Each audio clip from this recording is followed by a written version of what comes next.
Assalamualaikum warahmatullahi wabarakatuh. Alhamdulillah, alhamdulillahilladzi alafa baina qulubina fa asbahna bi ni'matihi ikhwana. Alhamdulillahilladzi la tanfa'u ta'atun man ata', la tukhsiruhu ma'siyatun man asa, la yughnihi syukru man syakar wa la yukhsiruhu kufrun man kafar. Allahumma salli wa sallim wa barik ala sayyidina Muhammadin wa ala alihi wa ashabihi wa man sara ala nahjihi ila yaumiddin. Amma ba'd. Pertama kali yang saya muliakan, yang kita hormati Bapak Bupati Kabupaten Karimun dan segenap jajarannya, yang kita muliakan guru kita, orang tua kita, Ketua Majelis Ulama Indonesia Kepulauan Riau, Kiai Haji Tengku Azhari Abbas, yang juga pada kesempatan ini bersama rombongan, ya. Dan yang tidak bisa kita lupa, yang kita muliakan juga narasumber kita yang alhamdulillah dipermudah oleh Allah untuk hadir dalam majelis ini dari pihak Ahlus Sunnah wal Jamaah, diwakili oleh Kiai Haji Misbahul Munir dari Majelis Ulama Indonesia yang akan saya bacakan nanti biodatanya, dan juga dari pihak Syiah.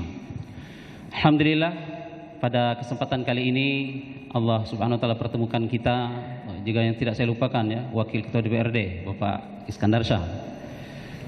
Dan kita bersyukur kepada Allah Subhanahu wa taala yang hadir pada kesempatan ini tidak hanya saudara-saudara kita dari Kabupaten Karimun saja, ya. Ada dari Lingga, dari Bintan, dari Batam, dan beberapa daerah-daerah yang lainnya, yang mudah-mudahan majelis ini akan memberikan banyak manfaat kepada kita sekalian. Bapak, Ibu-ibu sekalian yang saya muliakan, sebelumnya saya hadirkan terlebih dahulu para pemateri kita dari pihak Syiah, sekaligus ya di sini dua narasumber. Yang pertama kita panggil Bapak Hussein Syahab dan Bapak Doktor, ya. Di sini tidak ada tulis doktornya ini, Muhammad Babul Ulum. Tafadhala. Kemudian dari pihak Ahlus Sunnah kita mempersilakan kepada Kiai Haji Misbahul Munir Khalil dan Kiai Haji Idrus Ramli untuk menempati posisinya. Bapak Ibu sekalian yang saya muliakan, ini dua narasumber kita. Kita akan ada acara dialog yang kalau bahasa Ketua MUI Karimun, kita sembang-sembang bual-bual, ya, dalam suasana yang tenang dan mengedepankan keilmuan, tidak ada angka-angkat suara, ya. Ini dia dua narasumber kita, ya. Sungguh tinggi si pokok pulai, tempat hinggap si rama-rama. Dia ta'aruf dulu lah ini dia bicara ini, ya. Jadi tak ada masalah sebenarnya, boleh salam-salaman, ya.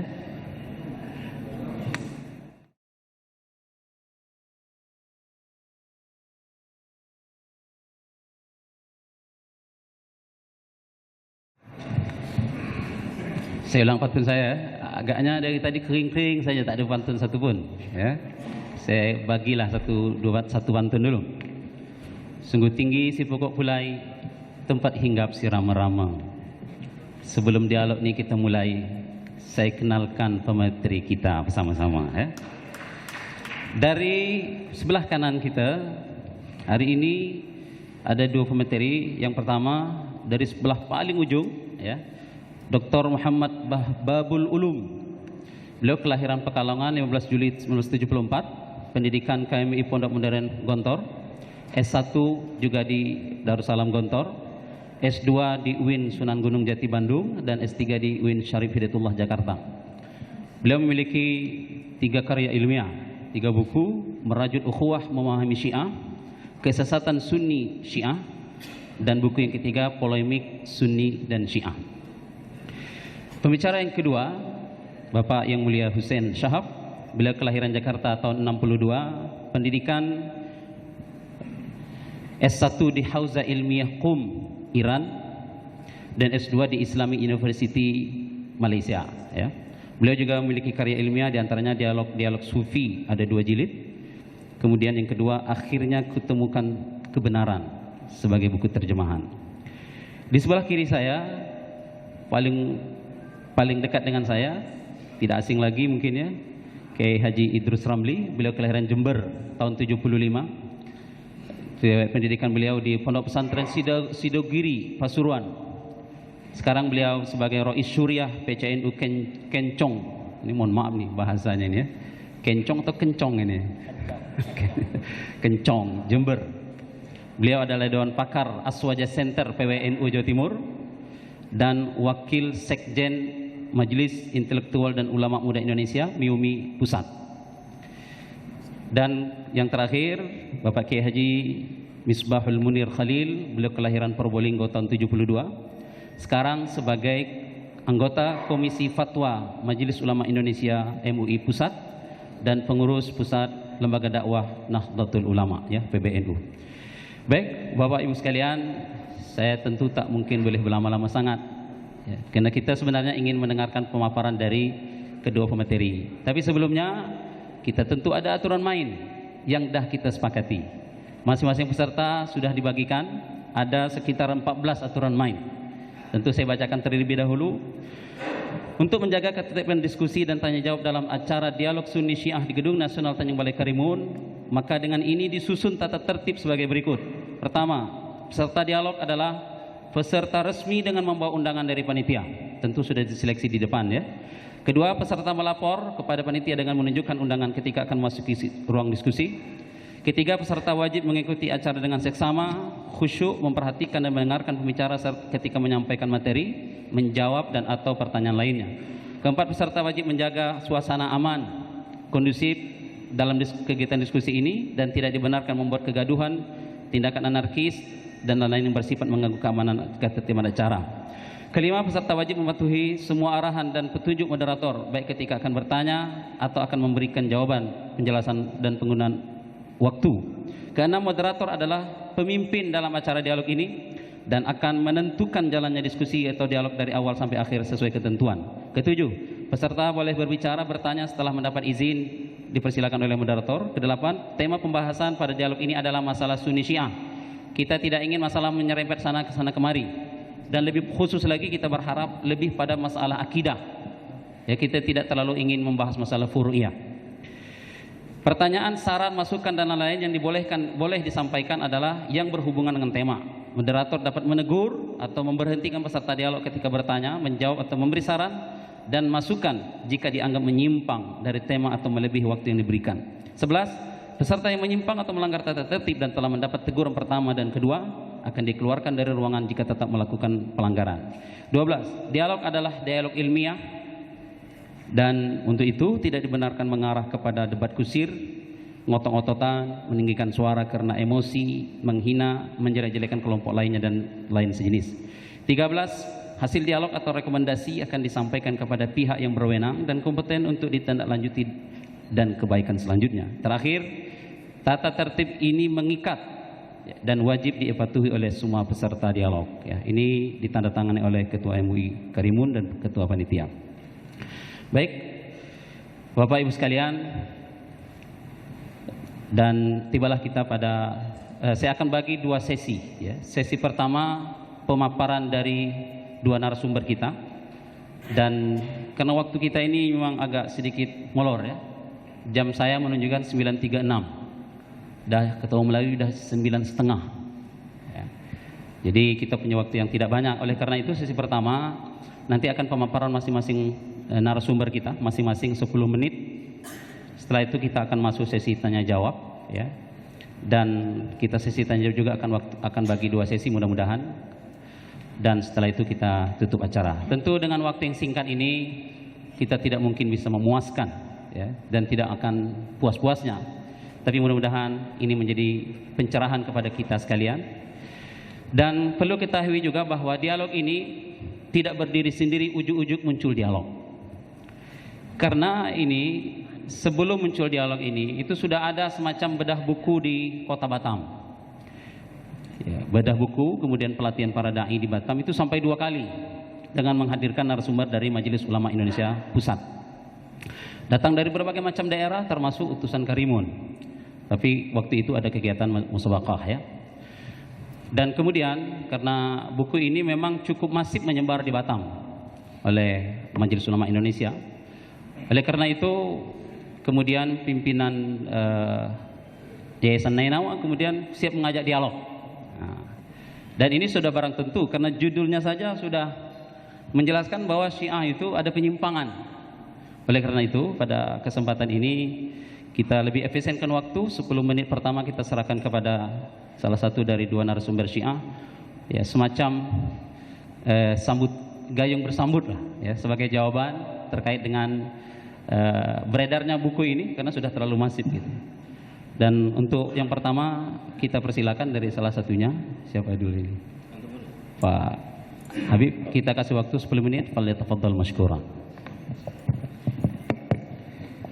A'udzu billahi minasyaitonir rajim. Bismillahirrahmanirrahim. Alhamdulillah wassalatu wassalamu ala Rasulillah wa ala alihi wa man walah wa la haula wa la quwata illa billah.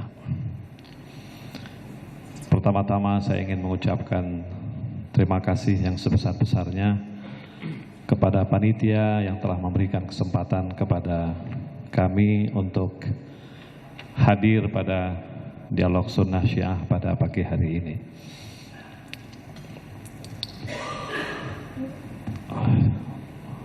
Saya ingin mengucapkan pertama-tama tahiyya Islamiyah kepada Bapak dan Ibu-ibu semuanya. Assalamualaikum warahmatullahi wabarakatuh.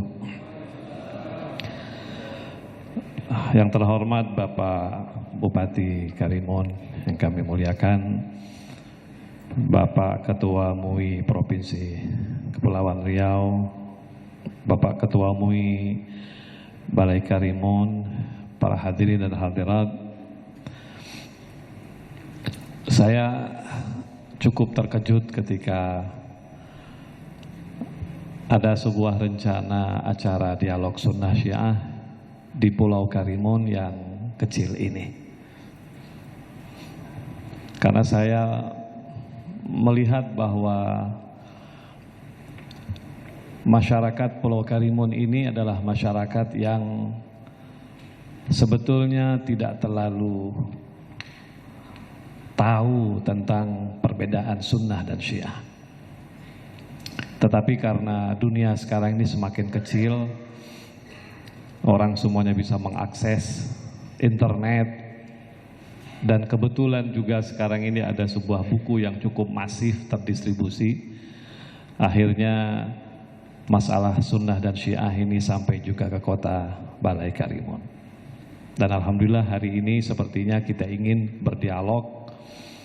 Dan saya mendapati bahwa semua sambutan yang tadi diberikan, mulai dari Bapak Ketua MUI Balai Karimun sampai Bapak Bupati, semuanya sangat menginginkan dialog ini justru berakhir dengan sebuah kerukunan umat.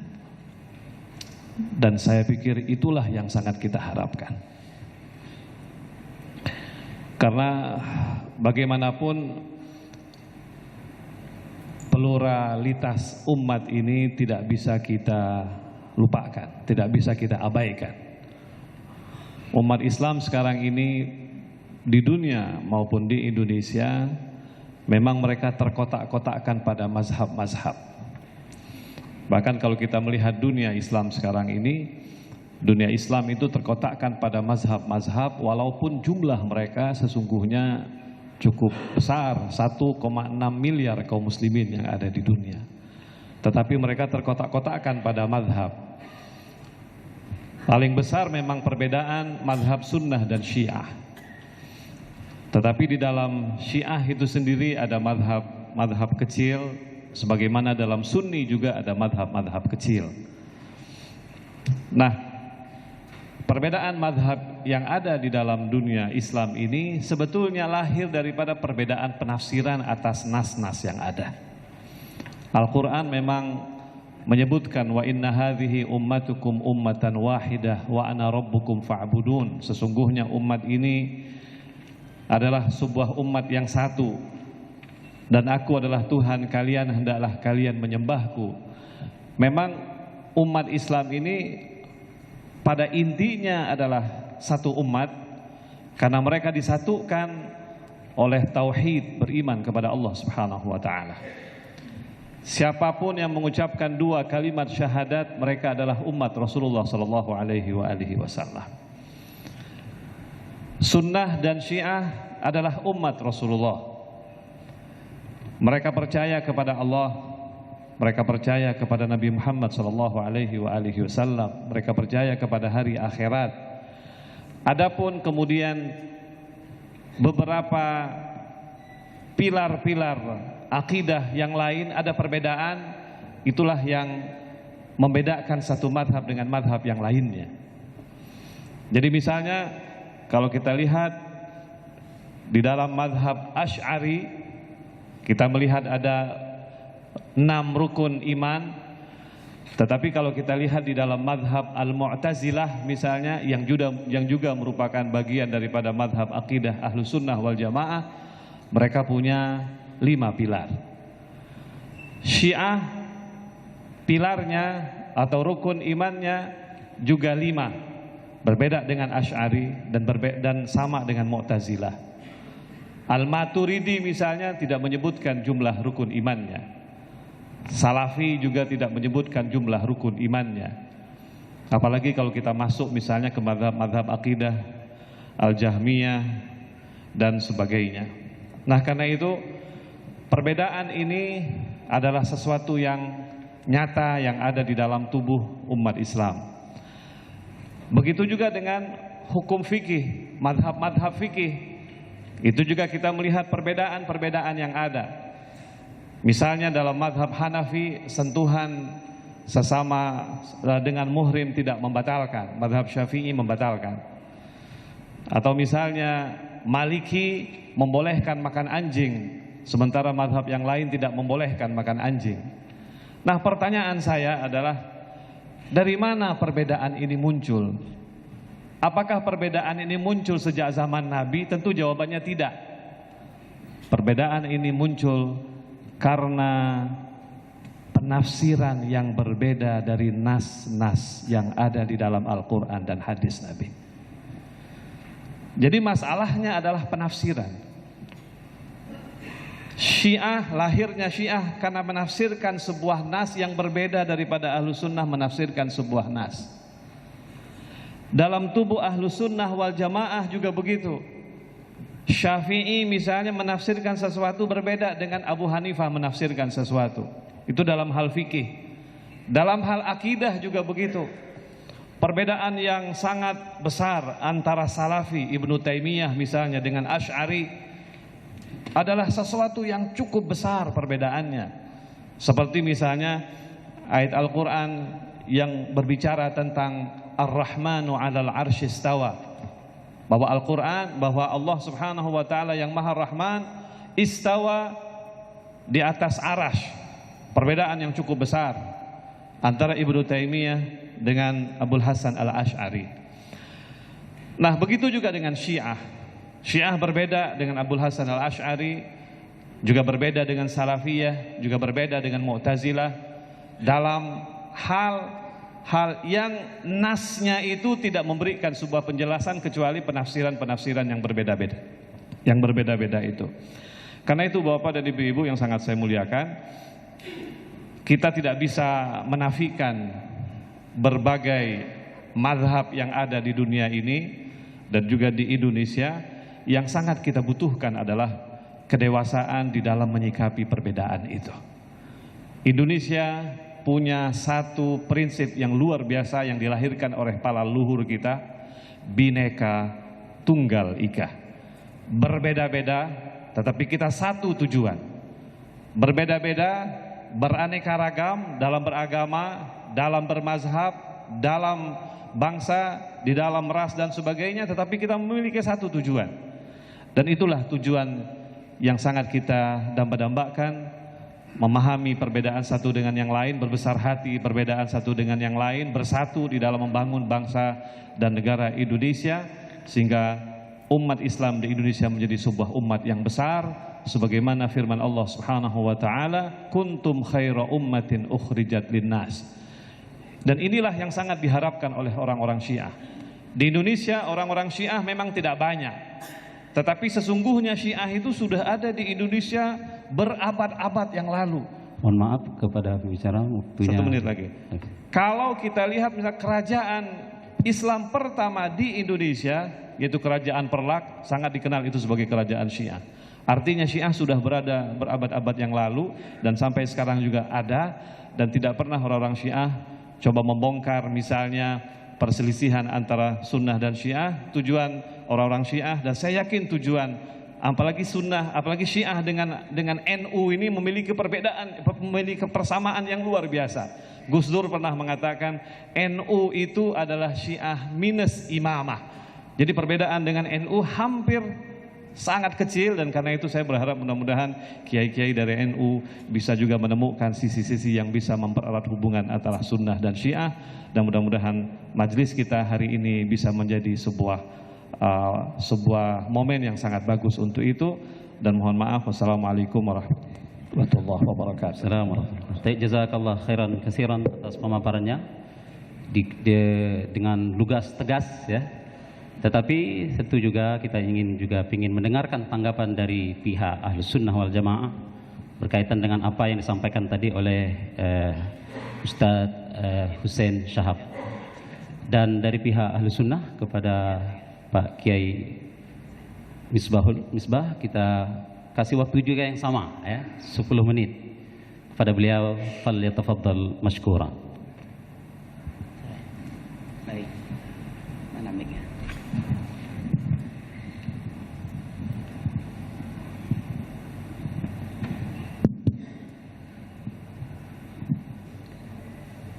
Assalamualaikum warahmatullahi wabarakatuh.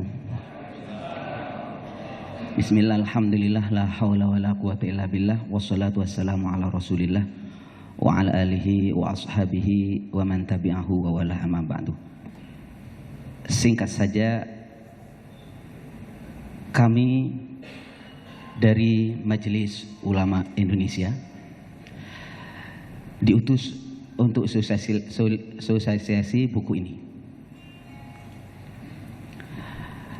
Kemudian apa persoalannya? Persoalannya sederhana. Majelis Ulama melihat perbedaan seperti yang disampaikan tadi mungkin terjadi. Tetapi Majelis Ulama tidak akan membiarkan penyimpangan. Konsep kami, la yungkarul mukhtalafih wa innama yungkarul mujma' alaih. Sesuatu yang masih khilafiyah nggak usah dipersingkatkan. Tetapi ketika menyangkut masalah mujma' alaih, sesuatu yang sudah disepakati oleh ulama, maka majelis ulama harus tegas, tidak boleh diam. Ini menyangkut akidah umat. Barangkali beberapa hal yang ingin saya tegaskan. Pokok-pokok buku ini adalah, saya sampaikan, bisa ngelihat di belakang ya. Saya kasih waktu cuma 10 menit, tapi pada pokoknya saya singkat, saya percepat, bahwasanya banyak amaliyah-amaliyah yang menurut Majelis Ulama Indonesia ini keluar daripada usul ajaran-ajaran pokok daripada agama Islam. Saya tidak akan menjelaskan definisi Syiah karena ada orang Syiah di depan saya, tetapi semua ini saya kutip dan akan saya berikan nanti kepada pihak Syiah untuk mempelajarinya. Pada pokoknya kami melihat sentral doktrin Syiah terletak pada konsep imamah seperti yang disampaikan tadi. Hampir semua ajaran Syiah, baik usul maupun akidah, furu, selalu dikaitkan dengan imamah. Tidak ada yang lebih penting daripada imamah. Terkait dengan rukun iman, Di sini sudah ditulis perbedaannya kami dengan Syiah. Sunnah seperti ini. Kalau Syiah seperti apa? Seperti ini. Barangkali bisa disanggah nanti. Rukun Islam kami seperti ini. Syiah seperti ini. Syahadat sunnah seperti ini. Syiah seperti ini. Bisa dilihat di belakang kami. Saya percepat. Soal adzan barangkali boleh berbeda, tetapi realitanya seperti ini. Dan ini bisa dibuktikan banyak kitab ataupun juga tampilan di YouTube. Selanjutnya versi kita, kitab suci Al-Quran. Al-Quran yang ada sekarang masih asli, tidak kurang dan tidak lebih satu huruf pun. Syiah menganggap Al-Quran yang ada sekarang palsu, tidak asli, dan seterusnya. Sengaja saya paparkan di sini, biar nanti terbuka. Kan begitu Ustaz? Saya menginginkan data ini dijawab, sehingga nanti kita tahu, oh begini Syiah, nggak apa-apa, berbeda. Lanjut, kami punya data di dalam kitab Awailul Maqalat, nggak usah dibaca kitabnya. Selanjutnya ada juga di dalam An-Nuri At-Tabrisi, ulama Syiah menulis macam ini. Agak dipercepat oleh saya. Kitab Al-Anwarun Nu'maniyah juga saya kutip bahwasanya Al-Quran itu ada perubahan. Keyakinan Syiah bahwa Al-Quran yang ada sekarang tidak sempurna. Di dalam kitab Masyarikus Suduriyah. Terus bagaimana pandangan kami? Ahlussunnah wal Jamaah, ini kitab makna ala pesantren ini. Ini ada bintik-bintiknya itu, ada jengkotnya itu. Au jahada harfan mujma'an alaih minal Qur'an. Au zada harfan fihi mujman ala nafihi mu'taqidan annahu minhu, dan seterusnya. Yang inti artinya adalah Syekh Nawawi Banten, ulama Sunni, berkata dalam kitabnya, orang yang mengingkari satu ayat atau satu huruf Al-Quran atau menambahkan satu huruf ke dalam Al-Quran adalah murtad i'tiqadi. Kalau kami majelis ulama nggak punya kapasitas untuk ngomong murtad. Tetapi kalau beliau mengatakan begitu, inilah realita kitab yang beredar di tengah-tengah masyarakat, akidah Ahlussunnah wal Jamaah. Baik, ini sama juga ulama Sunni pandangannya terhadap Al-Quran. Kami menganggap bahwasanya Al-Quran itu murni semurni-murninya ila yaumil qiyamah. Para imam singkatnya semacam ini. Kami menganggap ahli sunnah tidak ada pemimpin yang maksum selain para nabi, dan tidak ada seorang yang mampu mencapai derajat para nabi. Ada kira-kira berapa menit lagi Ustaz? 5-4. Oh, masih lama, tenang aja. Ini Ustaz ini mulai tadi ayo gitu. Ini namanya dialog kan. Jadi biar tidak terlalu tegang mulai tadi kayak mau perang saja. Padahal ini saudara kita umat Islam juga. Ya. Tapi nanti agar tahu bersama-sama, inilah pandangan kami. Di dalam majelis ulama menemukan data seperti ini, bagaimana tanggapan Syiah. Para imam Syiah itu maksum dan derajatnya melebihi para nabi dan para malaikat. Bahkan Allah mengabulkan doa para nabi karena bertawassul kepada para imam Syiah. Babu anna du'al anbiya ustujiba bitawassul bihim. Selanjutnya pandangan kami semacam ini di majelis ulama. Para imam Syiah lebih alim dari para nabi. Mohon nanti dikoreksi, apa kitabnya salah, apa saya yang salah. Kemudian ulama Syiah Khomeini semacam ini pandangannya.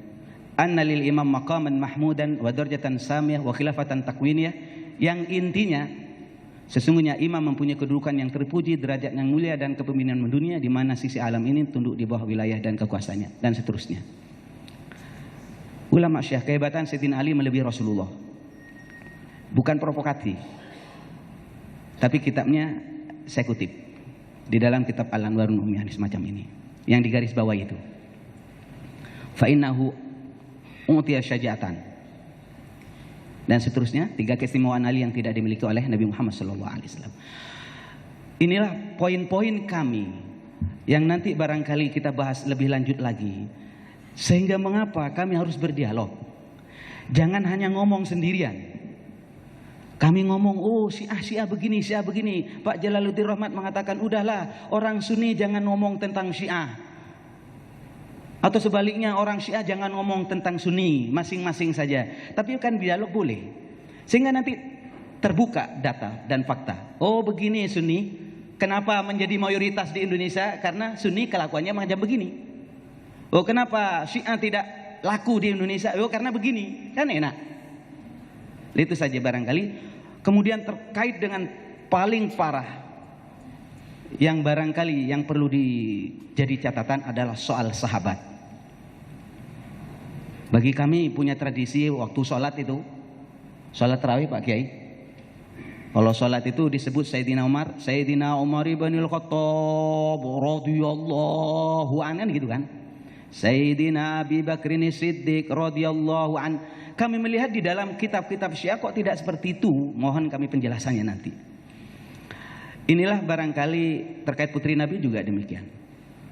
Yang putri Nabi buat kita itu Zainab, Ummu Kulsum, Fatimah, Ruqayyah. Tapi orang Syiah mengatakan tidak demikian. Yang putri Nabi hanya satu, yakni Fatimah Zahra. Syiah melecehkan keluarga Nabi dan seterusnya banyak. Barangkali saya singkat saja. Saya lebih suka nanti dialog. Sehingga nanti temuan-temuan semacam ini kalaulah bisa dibantah-bantahlah. Kami tidak seperti itu. Syiah di Indonesia tidak seperti itu. Silakan jawab. Saya kira demikian pengantar kami. Pokok-pokok daripada pandangan kami Majelis Ulama Indonesia sehingga memunculkan buku ini. Dan kemarin datang ke kami dari Iran 2 orang ke Majelis Ulama Indonesia Pusat menyoal juga buku ini. Saya kira saya batasi demikian. Dan yang terakhir soal fatwa yang di Jawa Timur yang sudah ditulis di sini dikutip bahwasana Syiah itu termasuk kelompok yang dhalun mudillun, itu berdasarkan waqi' kejadian yang ada di sana, ada timbul dan terekam dengan jelas menit keberapa, jam keberapa, ada sabbus sahabat, mencela sahabat, melaknat sahabat. Sehingga perilaku semacam ini ya jelaslah. Jangan tanya ke ulama NU atau MUI. Hadratus Syekh Hasyim Asy'ari sudah mengatakan sabbus sahabat. Jangankan sabbus sahabat, mencela orang tua kita siapa yang mau sih? Oke. Apalagi orang kita mulai. Waktunya. Terima kasih. Assalamualaikum warahmatullahi wabarakatuh. Waalaikumsalam warahmatullahi wabarakatuh. Ya silakan. Kasih aplaus. Ada agak pancing-pancing sedikit lah ya. Jadi tarik ulur macam main layang-layang sedikit. Oleh karena itu jadi ada jual pantun, beli pantun, jual lagi pantun. Nah, untuk itu pada sesi yang pertama ini kita tuntaskan kepada 4 narasumber kita, kepada Ustadz Dr. Muhammad Babul Ulum. Beliau ini senior saya di pesantren rupanya ya. Ketemunya di Karimun. Kita persilakan kepada beliau untuk juga memberikan tanggapan dan secara waktu sama ya. Kita berikan waktu 10 menit, berarti hingga pukul 10:11 kepada beliau. Ini pakai jam saya ya. Kepada beliau dipersilakan. Fadhal. A'udzubillahi samil alim minasyaitonir rajim. Bismillahirrahmanirrahim. Alhamdulillahirabbil alamin. Wassalatu wassalamu ala sayyidina Muhammadin wa ala alihi wa ashabil mayamin al-muntajibin. Amma ba'd. Bapak-bapak, Ibu sekalian yang saya hormati, Assalamualaikum warahmatullahi taala wabarakatuh. Pertama-tama saya aturkan terima kasih kepada dan salam hormat saya kepada Bapak Bupati, juga kepada dan beserta jajaran Musbida dengan Bapak MUI Kepri ya, Kepulauan Riau, juga Bapak MUI Kabupaten Karimun yang telah bersedia memfasilitasi acara ini. Tadi oleh moderator sudah disepakati bahwa kita akan membahas masalah-masalah akidah saja, yang terkait dengan akidah saja. Tadi yang disampaikan oleh Pak Kiai Misbah Munir itu banyak ya, ada di situ akidah, ada kemudian di situ fikih, furu'iyah dan segala macam. Saya sebelumnya ingin mencoroti saja istilah akidah, syariah dan fikih segala macam. Bagi pandangan saya pribadi, oke, sebelum nanti saya kepada buku ini ya secara akademisi, kita harus membedakan Islam sebagai akidah dengan Islam sebagai agama. Ya. Islam sebagai akidah, itu contohnya apa? Itu maaf kalau ada yang dari P3 itu akidahnya Islam, rumah besar umat Islam. Sekarang apakah ketika orang tidak masuk P3 disebut dia bukan orang Islam? Itu Islam sebagai akidah. Saya kira kita harus bedakan seperti itu. Islam sebagai agama tentu berbeda, ya. Makanya ini kita perlu jelaskan dulu seperti ini. Karena itu juga pembagian akidah yang tadi disebutkan bahwa Syiah akidahnya berbeda karena akidahnya tidak sesuai dengan akidah Ahlus Sunnah yang 6 itu ya, rukun imannya yang 6. Itu kan pengkategorian yang dibikin oleh para ulama. Ya, pengkategorian itu bisa berbeda, tapi esensinya sebenarnya sama. Akidah Syiah juga isinya akidah Syiah, walaupun akidahnya ditulis di sini 4, tapi pada prinsipnya juga sangat meyakini dan sama keyakinannya dengan keyakinan akidah dalam akidah rukun iman dalam kategori sunnah. At-tauhid. Memang di Syiah tidak disebutkan percaya kepada malaikat, tapi at-tauhid itu sudah di situ masuk all in one dengan keyakinan terhadap malaikat. An-nubuwah itu sudah termasuk gitu keyakinan dengan nabi, juga keyakinan dengan kitab-kitab suci yang diturunkan kepada para nabi. Itulah salah satu sebenarnya perbedaan interpretasi ya, perbedaan interpretasi. Tadi disebutkan oleh Ustaz Husain, perbedaan sebenarnya adalah perbedaan interpretasi, perbedaan tafsir. Ya, ketika sudah masuk ke dalam tafsir itu bukan hanya pada Syiah sama Sunni. Di antara sesama Sunni pun itu pasti terjadi perbedaan. Bahkan tadi di antara madhab Asy'ari dengan madhab Salafi dan Wahabi Ibnu Taimiyah segala macam itu perbedaannya sangat besar. Bahkan kalau boleh meminjam istilah Gus Dur, perbedaannya bainas sumuri was samai. Perbedaannya antara sumur dengan langit, itu kata-kata Gus Dur.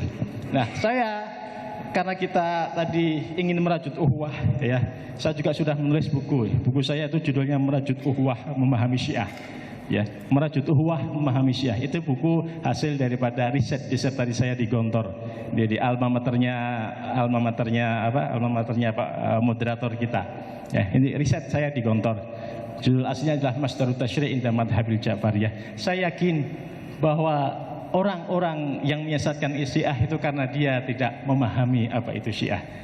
Karena itu saya menulis buku ini Memahami Syiah. Tujuannya lah tadi untuk merajut uhwah.